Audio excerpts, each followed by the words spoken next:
আজকে থেকে চালু হলো বার্তা। বার্তা মানে হচ্ছে বর্ধমান থ্যালাসেমিয়া অ্যাসিস্ট্যান্স। এটির পেছনে Bardhaman homeopathy medical college and hospital, তাদের বিরাট বড় কন্ট্রিবিউশন রয়েছে। সঙ্গে রয়েছে ঘরুকার research centre for blood transfusion, তাদের একটা বিরাট ভূমিকা রয়েছে। আর হলুদ পাখি নামক একটি এনজিও, তাদেরও একটা ভূমিকা রয়েছে। এই সবার কোলাবোরেশনে এইখানে বর্ধমান হোমিওপ্যাথি কলেজের যে প্রেমাইসেস, সেখানেই থ্যালাসেমিক পেশেন্টদের ব্লাড ট্রান্সফিউশন তার ব্যবস্থা করা হবে আপাতত মাসে 2 বার, যাতে বর্ধমান বা এই এলাকার বা এই জেলার পেশেন্টদের কলকাতা অবধি গিয়ে ব্লাড ট্রান্সফিউশন না নিতে হয়, কারণ সেইটা করতে গেলে তাদের সময় নষ্ট, তাদের পরিশ্রম এবং অর্থ নষ্ট। তাই সেইগুলো থেকে তাদেরকে কিছু যদি সুরাহা দেওয়া যেতে পারে, সেই উদ্দেশ্যে বার্তার আয়োজন। এটাকে সাস্টেনেবল করার জন্য কী ভেবেছেন?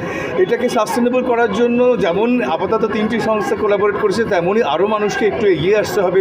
বিশেষ করে যারা ব্লাড ক্যাম্পস আয়োজন করেন, তারা যদি এসে আমাদের সাথে একটু হাত মেলান, তাহলে আমাদের অনেক সুবিধা হবে এই রক্তের সাপ্লাইটা কন্টিনিউ রাখার জন্য। কারণ রক্তের সাপ্লাই এলে তবেই রেগুলারলি আমরা ব্লাড ট্রান্সফিউশনটা করতে পারবো।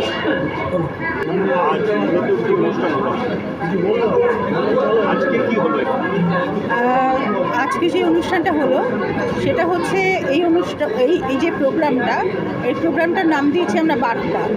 বার্তা মানে হচ্ছে বর্ধমান থ্যালাসেমিয়া অ্যাসিস্ট্যান্স। এই প্রোগ্রামটার কারণ হচ্ছে সেটা হচ্ছে আমি ভরুখা ব্লাড ব্যাংকের ডিরেক্টর এবং ভরুখা ট্রান্সমিশন সেন্টারও আমাদের আছে। আমরা লক্ষ্য করলাম যেটা পূর্ব মেদিনীপুরে সেটা হচ্ছে যে থ্যালাসেমিয়া রোগীর সংখ্যা প্রচুর বেশি। করোনা পরবর্তী সময়ে যেটা দেখলাম সেটা হচ্ছে এই পেশেন্টদেরকে যারা হয়, তারা কলকাতা শহরে যখন উজিয়ে আসে ট্রান্সমিশন নেওয়ার জন্য, একটা প্রচুর পরিমাণে অর্থ সেখানে ব্যয় করে।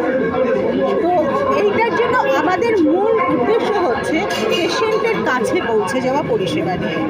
পেশেন্টকে কোনো পরিষেবা গ্রহণ করবার জন্য তাকে সেই পরিষেবা মানে কলকাতায় আসতে হবে না, জেলাতেই এই ব্যবস্থাটা পৌঁছে যাবে। এটাই আমাদের উদ্দেশ্য। আমি ভরুখা research centre for haematology and blood transmission, যেটাকে ভরুখা ব্লাড ব্যাংক বলা হয়।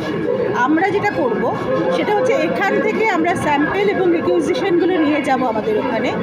আমরা আমাদের টেস্টেড ব্লাডগুলো যেগুলো আছে সেগুলোকে পেনো ম্যাচ করে সেগুলো আবার আমাদের যারা ডাক্তার রয়েছেন এবং যারা সিস্টার রয়েছেন তাদেরকে এখানে পাঠাবো এবং মাসে 2 বার এই ট্রান্সমিশনটা হবে।